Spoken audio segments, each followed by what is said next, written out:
ఈ ప్రపంచంలో ఎప్పుడైతే విజయం కోసం మీరు ముందుకు వెళ్తూ ఉంటారో అప్పుడు మీ పరిశ్రమ, పోరాటం, సాహసంతో పాటుగా సమాజం యొక్క ఆలోచన కూడా మారుతుంది. ప్రతి ఒక్క వ్యక్తి ఒక్కోలా ఆలోచిస్తుంటారు, ఒక్కోలా చెప్తూ ఉంటారు. కొందరు ఎలా ఉంటారు అంటే వాళ్ళకి మీరు ఏం చెప్పలేదనిపిస్తుంది. వారు మిమ్మల్ని నిందిస్తూ ఉంటారు.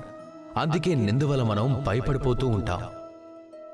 ఆ కారణం వల్ల మనం ఆశని, మన విశ్వాసాన్ని కోల్పోతాం. మనం ఈ నింద వల్ల భయపడిపోయి ప్రయత్నించడం ఆపేస్తే అది సరైంది కాదు. కాబట్టి జీవితంలో పరిశ్రమిస్తూ ఉండండి, ముందుకు వెళ్తూ ఉండండి. ఏ రోజైతే మీరు మీ లక్ష్యాన్ని చేరుకుంటారో నిందిస్తున్న ప్రతి ఒక్కరూ కూడా వాళ్ళ ఆలోచన విధానం తనంతటదే మారిపోతుంది కదా. ఈ ప్రపంచంలో ఎవ్వరు ఏమనుకోవాలనుకుంటే అది అనుకునేవ్వండి.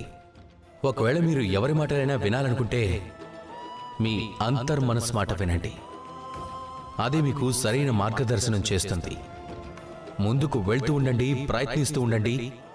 ఏదో ఒక రోజు వస్తుంది, ఈ నిందించే వాళ్ళందరూ కూడా మీరు మీ లక్ష్యాన్ని చేరిన తర్వాత మిమ్మల్ని ఉదాహరణగా చూపిస్తారు.